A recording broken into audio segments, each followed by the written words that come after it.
What is it?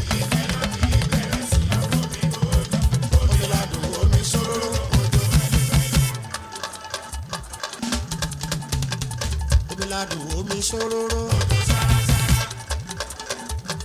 Adégẹyè Adégẹyè ìsàn ní olórin ni ó kádé pẹ́ lórí bàtà ẹlẹ́sẹ̀ tí wọ́n ní mo ṣe. Sọ̀ni Aládé ti kọrin.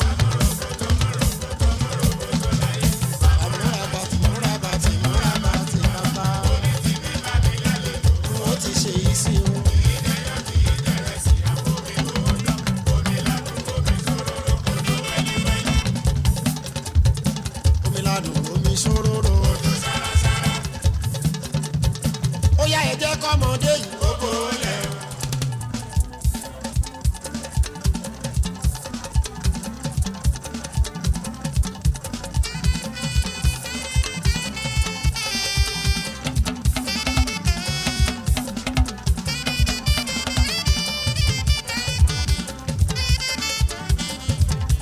Ẹ jẹ́ kọ́mọdé yìí ó kó lẹ̀.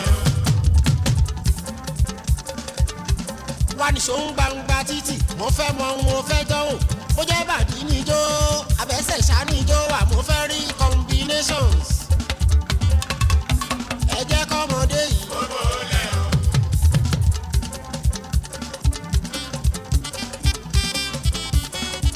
Ọlọ́mọge Cinderella. Ó tóbi ṣàyà ipò.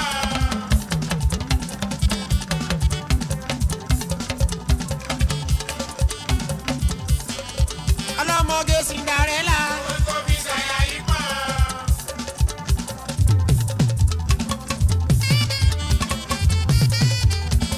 Wá Kawasaki kó wá gba gúdígúdí.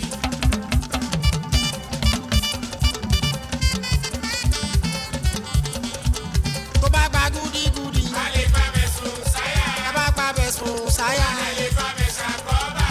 Ara enjoyment.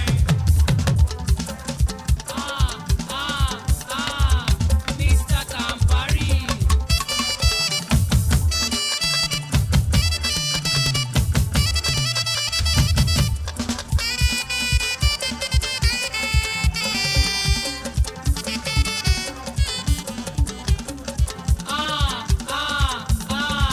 Mr. Campari, àṣẹ tí ẹ̀yà kàbá yìí ṣe torí bòdì ìsáyà ẹni kí wá Kawasaki kí wá gba gúdígúdí tí bá gba gúdígúdí kí wá gba bẹ̀sùn ìsáyà tí bá ti sùn ìsáyà ká wá gba bẹ̀ ṣàkọ́bà abá ti wá ṣàkọ́bà kí wá gba bẹ̀ dì ìsìnkú láláìlẹ̀ education àṣẹ tí ẹ̀yà kàbá yìí. Ọlọ́mọge Cinderella.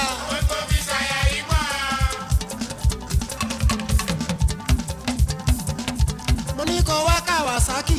Kó wá gba gúdígúdí.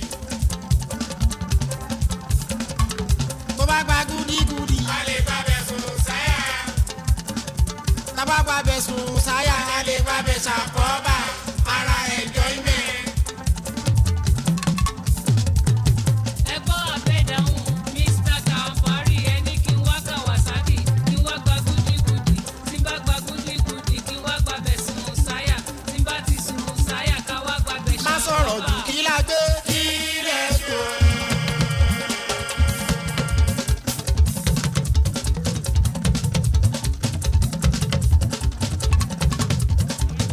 Ọlọ́mọge kí la gbé.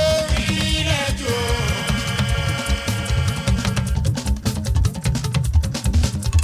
Mo ní kí la gbé o kí lẹ̀ tó. Kí lọ́mọdé mọ̀.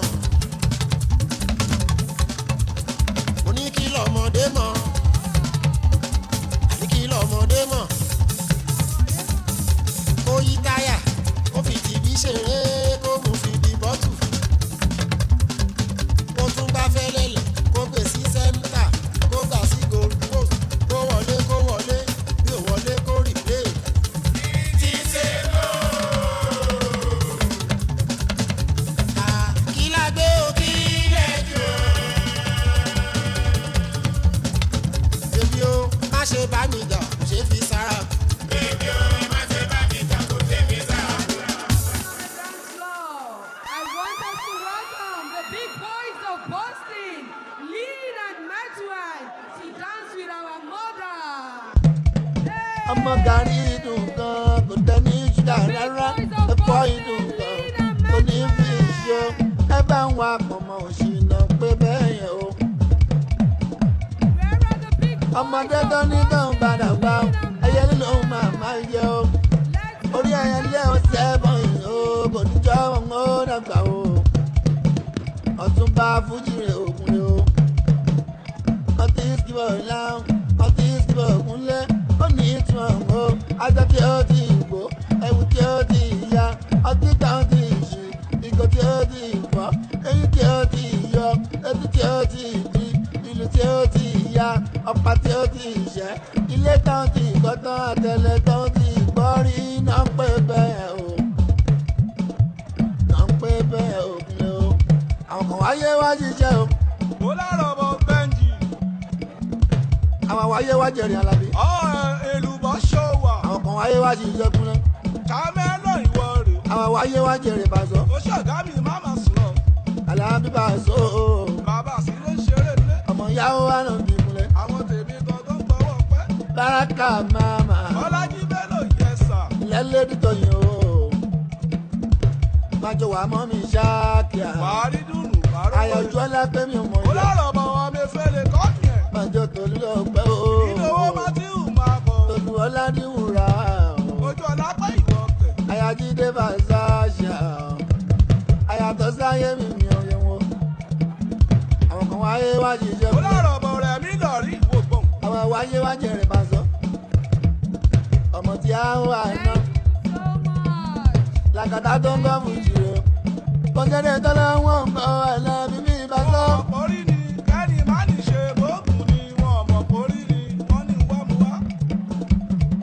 bàbá gbẹ́dẹ́ gánà ọgbọ́n ti fresh up.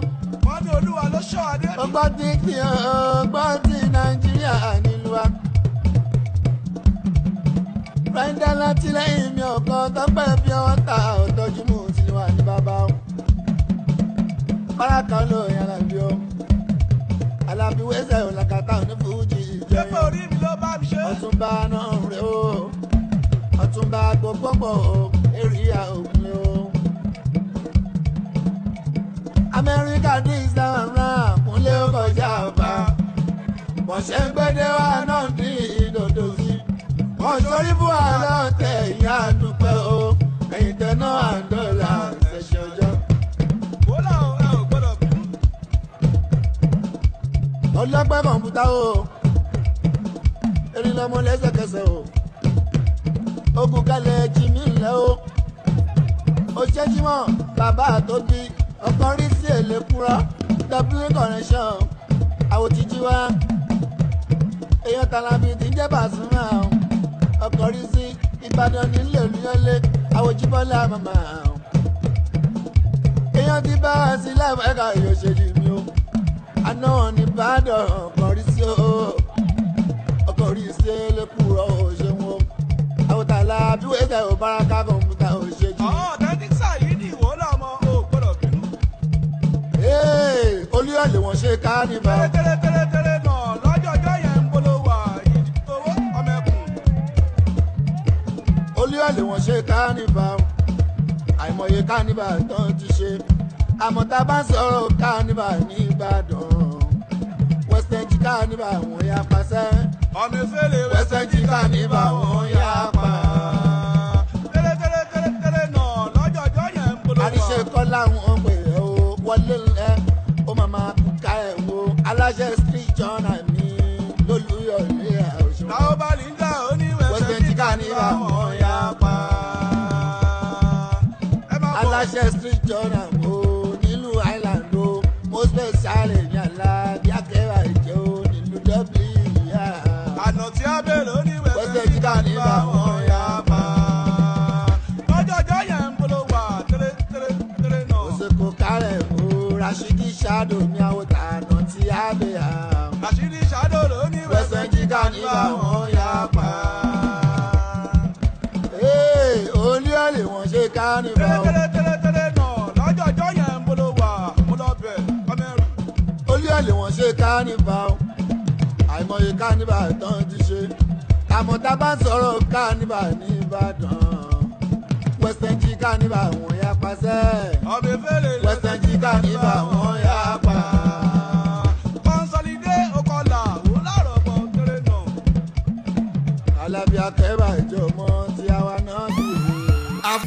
rejo, oh yeah, bang rigbe rigbe, regbe regbe regbe, bang rigbe rigbe, regbe regbe regbe. Ijó tí mo jó lánàá tán pariwo, èmi ń kọ́, ọ̀la ń kọ́, ọ̀túnla ẹ̀wẹ̀, àwa la nílùú wa torí ẹ máa jó lọ. Ọmọ ìyá tíjà, àwọn girls ti wọlé, wọ́n tún gbé water bottle wọn dání. Ó yá yé máa sùn, gbà ó jẹ́ yé máa sùn, bẹ̀rẹ̀ jó, ó yá gbẹ́ngbẹ́rìgbẹ́rìgbẹ́, gbẹ̀gbẹ̀rẹ̀gbẹ̀rẹ̀gbẹ́, gbẹ́ngbẹ́rìgbẹ́rìgbẹ́, gbẹ̀gbẹ̀rẹ̀gbẹ̀rẹ̀gbẹ́.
I can't let the music waste just like that. I must dance. Baby, me my doll, alright. Keep shaking your booty. It's dancing, it's dancing. Headline Records. Yeah. Hey yo, emujo, hey yo, come on, come on, my love, that way me yo. Only beg about you, I like me yo. No joke, you know I get go by yo. Now get see the TV, I see radio. And my work I got, but you go say back I. Take a while, no yara. Only moment, one time you're a shirt. When you're the beat, make you shake your body. Celebrities plenty for this my body.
Sugar cane no be bamboo. Tree cane no be bamboo. Let me think sure boy I'm cool. No, you're a fool. I see the dance, they go, they dance dirty. I see the wine, they go, my dirty. Let the things, they plenty. They plenty. It's okay. It's okay. Come on. Come on. I'ma get that sort of telling me what I know. I've traveled all over the world to chill. I've never seen a girl like this before. You they killing me slow.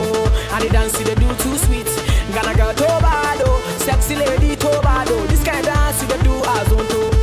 Say which kind of dance yeah you they do for me as on to. Ha, see, yeah which kind of dance yeah you they do. Say this kind of dance they do like say you they use juju.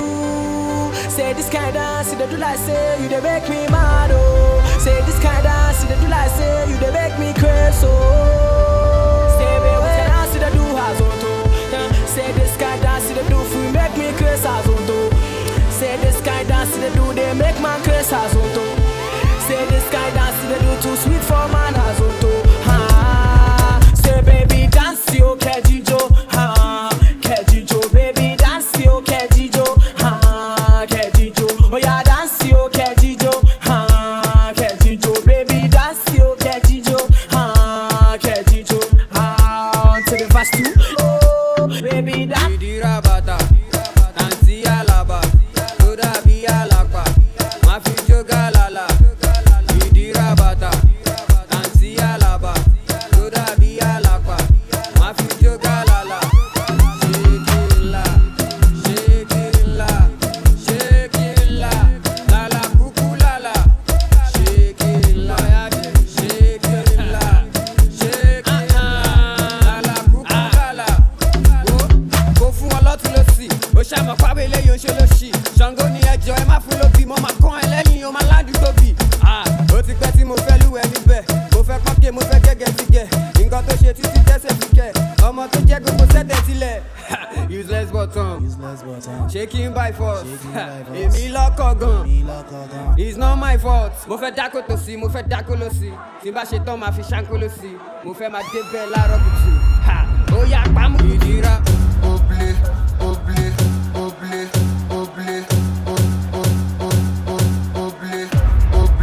Azanga! Easy! Eya easy! Yeah! Efele, ofegele, efele,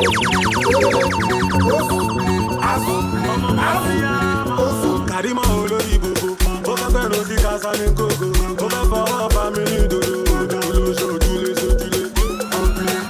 Karima fi Pablo sílẹ̀, ó ń tẹ̀lé ríṣì, oríṣi mo ní nọ́mbà wíìsì. Ọlọ́pàá yìnbọn fólè, àṣọlé láyẹ̀dá, eré lẹ́sẹ̀ ọlọ́pàá náà pápá bóra. Àwẹ̀ máa ṣòwò wọ́n tó yàwó lálọ́dún mọ́lé. Kí ni definition ògúnlé? Kò gbọ́mọ wálé kó máa túlé. Fẹ́sì àtàtàtà lórí bàbá ṣíà. Ọmọ tó wọ pátá ológun, àbí ló tún pápá. Ẹ ṣọ́ra fóbìnrin tó bá jẹ́ bá wọn lè jẹ̀bi ọmọ.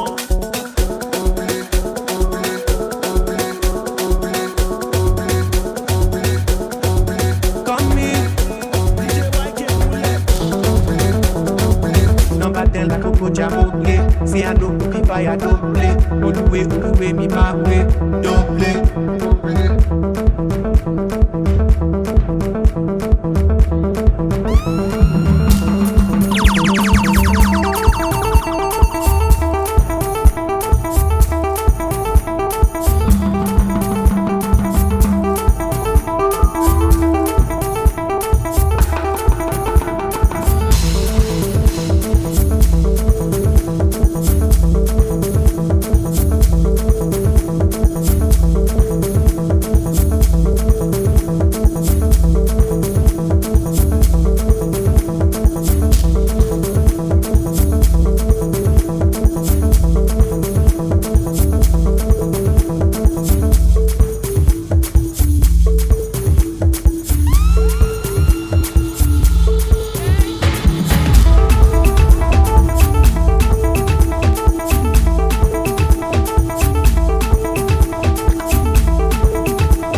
Thank you so much. We want to cut the birthday cake. We are going to dance. Don't worry, the DJ is ready for you and me. We want to cut the birthday cake. Thank you so much, DJ. That was amazing jam. I was dancing here and I see so many people moving their body too. Thank you. Thank you so much. We want to invite Mommy to the birthday cake.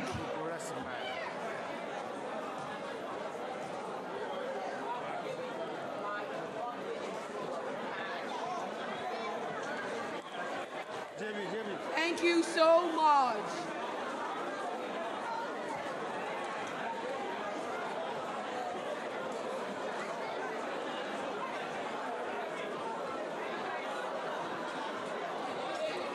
Thank you so much, everyone, for honoring our mother. I could see so many people dancing and shaking it on the dance floor. Thank you.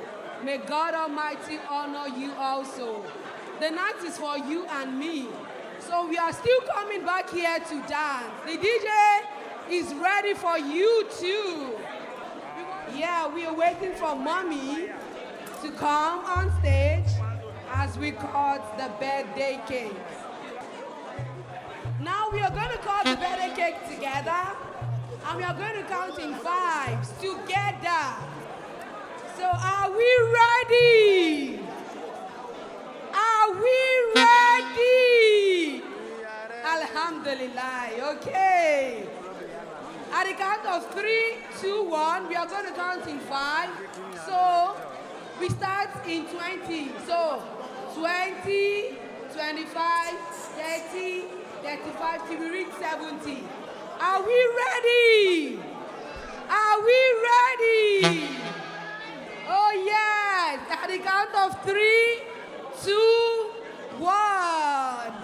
20, 25, 30, 35, 40, 45, 50. Am I counting alone? 60, 65. Are we ready? Are we ready?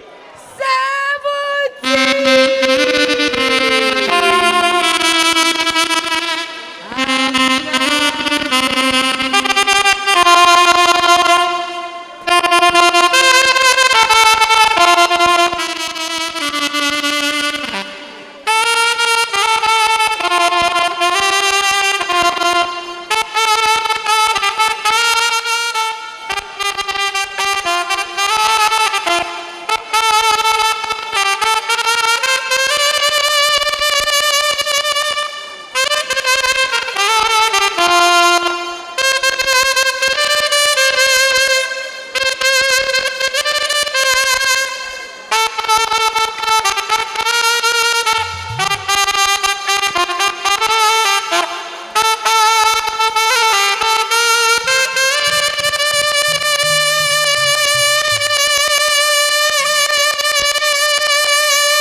much. Ẹ ṣé gan ni. Thank you. Alhaja Mulikat Ejide Oshodi. Thank you so much. We want to take group pictures. I want to invite the 47 crew. Where are the 47 crew? Let's come out to take picture with our mother. And we are going to open the dance floor open for everyone. Don't worry. Give me 15, 20 minutes, I'm out of your face. We can dance and dance and dance. The 47 crew, where are you? We want all the 47 crew to please come out.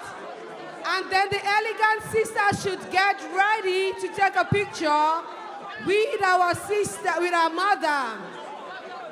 Where are the 47 crew?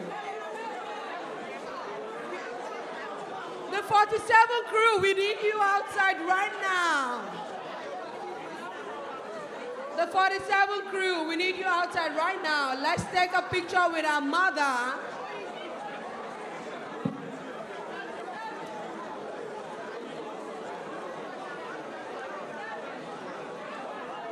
Crew, let's take a picture with mom. We are going to dance. We are going to dance. Don't worry. We are going to dance. Let's take a picture with mommy.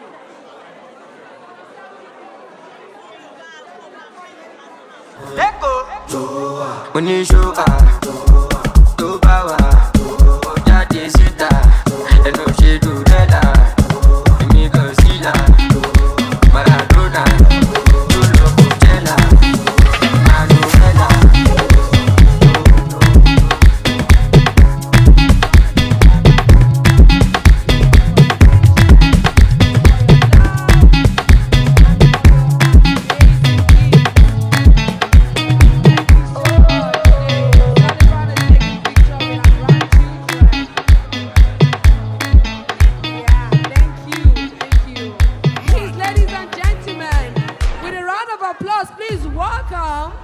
The son-in-law of the celebrant, Mr.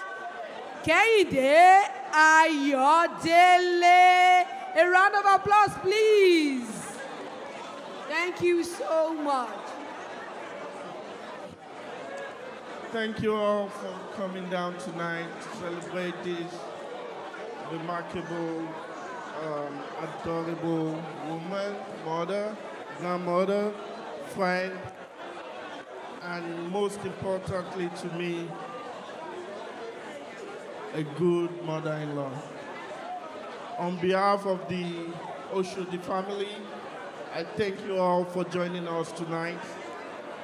For those of you who are local, for those of you that flew in from wherever, thank you for showing up, for the support, for all your encouragement during the planning, the execution of this wonderful evening. We thank you. We thank all our close relatives, Alhaja Ibrahim, all our siblings, our kids, friends, my friend that flew in from the UK, Mr. Dotun, thank you. Maurice, all of you that has joined us tonight. I can't thank you guys enough. And as we close this day, this evening, I just want us to party a little bit, and we call it quit. Thank you. Thank you. Thank you so much. A round of applause to Mr. Ejide Oshodi. That is the son-in-law of our mother, of our matriarch, of our DJ, please bring it down. DJ, please bring it down. DJ, thank you. We are coming to the end of the event. It's been a wonderful evening to celebrate our mother as she clocked 70 on planet Earth. Our mother, our matriarch, our grandmother, our friend, and our advisor. And ladies and gentlemen, please, let's give a resounding ovation for our mother, Alhaja Mulikat Ejide Oshodi. Thank you, Eshegoni. It's been a wonderful evening. My name is Karimot Olabisi Odebode, and I am so happy to be your host. Now, ladies and gentlemen, let the party begin.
I know fit forget you.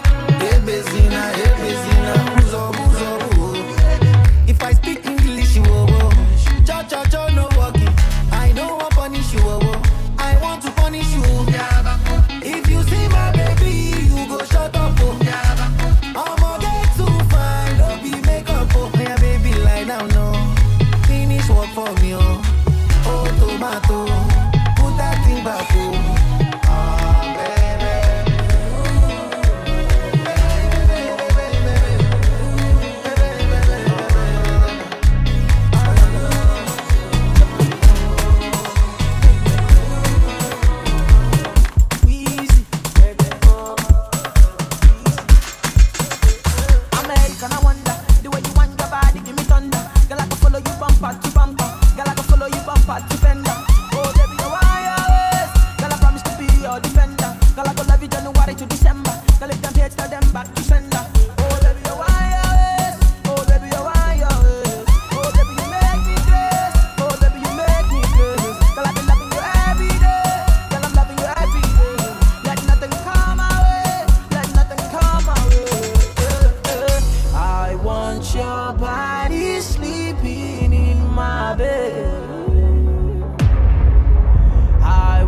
Your body sleeping in my bed. You got me going crazy. Oh girl, I can't explain it. Your body's so insane. Oh girl, I can't replace you. You got me going crazy.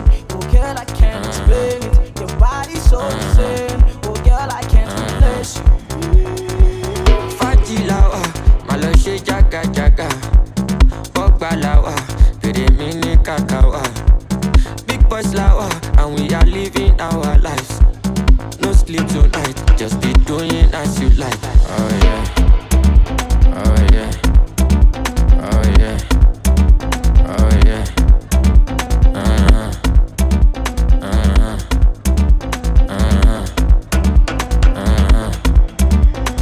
To be serpent, to buy for me, I go day on silent. If you bust my head, you never regret. I know say na turn by turn, I miss the be next. You be serpent. To buy for me, I go day on silent. If you bust my head, you never regret. I know say na turn by turn, I miss the be next. Yeah. Fajilawa, malo she jaga jaga. Ogbalawa, pere mini kakawa. Big boys lawa, and we are living our lives. No sleep tonight, just be doing it.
Tropicana. Me, I don't I them take the marijuana. Joanna, Juba, di Biomogana. Onjo Comlando for me, Moyagbe Los Goda. You and me, guy, nigga, think I give up. Me, I done the streets and when them sing on Gazo. Apala no be soca, see my team, them no be feeder. Premier League is not UEFA, small body, my engine bigger gun. When you show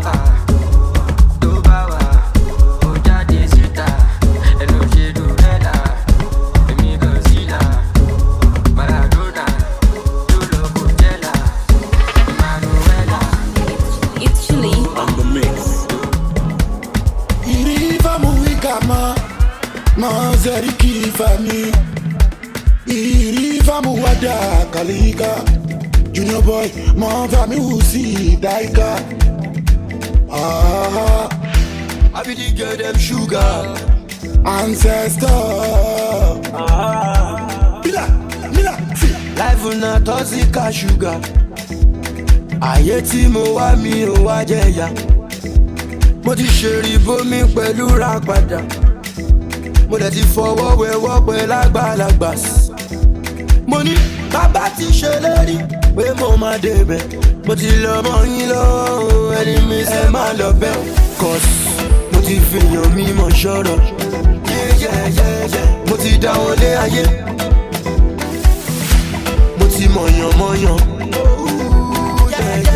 Mo ti dá wọn lé ayé. Àní mo ti fèèyàn mímọ̀ ṣọ́rọ̀. Mo ti dá wọn lé ayé. Mo ti mọ̀yàn. Mo ti dá wọn lé ayé.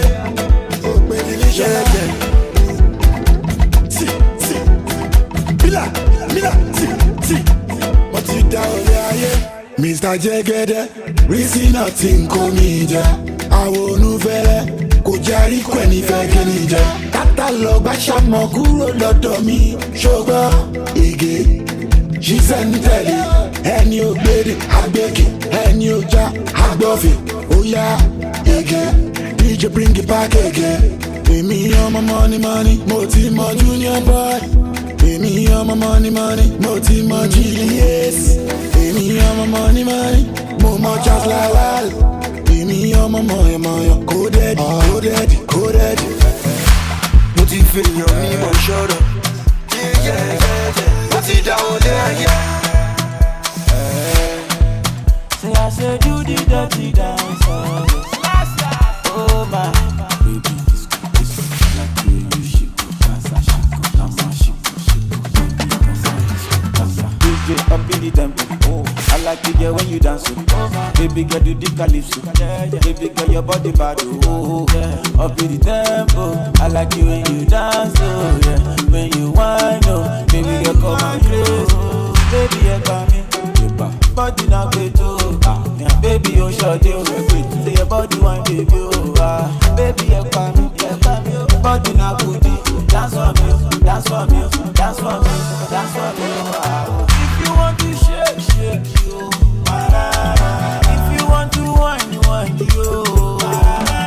If you want to press you. I say if you want to whine you. Run it, baby girl, tough and rough. Whine it for me, girl, hope and rope. Rough and baby girl, hope and show. Baby girl, whine and tough and baby girl, whine it for tough and rough. Whine it for me, girl, hope and rope. Rough and baby girl, hope and show. Baby girl, whine and tough and baby girl, whine it for me, girl, hope and. I like it when you roll it up, rough and baby girl, knock me up back up, hope and. You want to give you the cup of hope and pray. Oh baby girl, like the way that your body roll. Oh, sick it out, baby come give me the cocoa. Like the way that you press money before. That's right. That's one I owe taker. Me self go press for sure. I be the new taker. What he pays on me? What take a tea pays on me? I love pays on me. I'm not me no pays on me. Hey Jago, husband me Jago. I fashion Jago. Figo making she was so. Hey Jago, me need your Jago. Should they need your pass? Jago making she was so.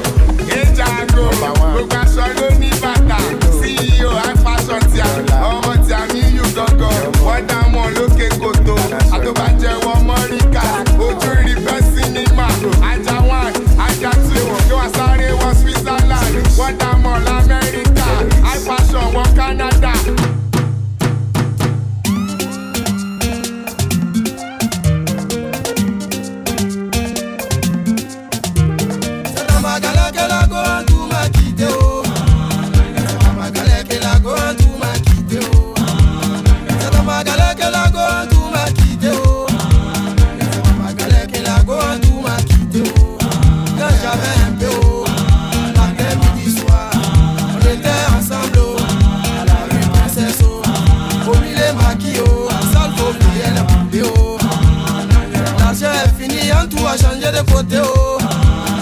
Maribana, elle a changé de copain, oh. Nangere, nangere, wa.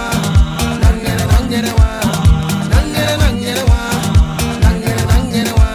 Dieu merci pour moi, je savais chanter un peu, oh. J'ai fait ma cassette, oh. On me voit à la télé, oh. Matin, midi, soir, c'est moi, je chante à la radio. Quand tu as vu ça, elle dit le gars où appelle c'est, oh. Attends, je vais partir le couper, oh. Et on dit premier gars où lève la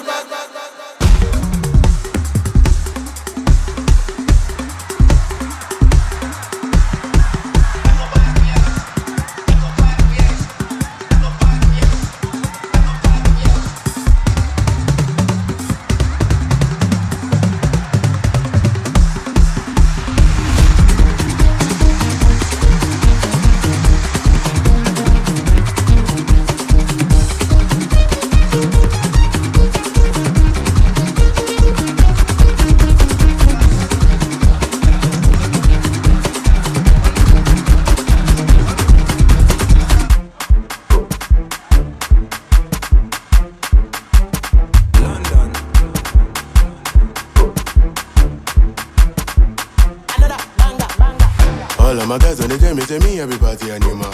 Who be that girl with the shake and keep it for bag me and one tie like that? Whether the keep in a real or fake, I bet just say back am. Come, how you go send me money, then I spray the money, then you can't take back am. You know, see, say, but it's the young guy, the rock, I bet no they match am. You will be area boy, they do my things like a ziggy saga. What is the matter? I go prove to them, say somebody bad, somebody wicked, I go do my best to make all of you nervous. Mic check, 1, 2.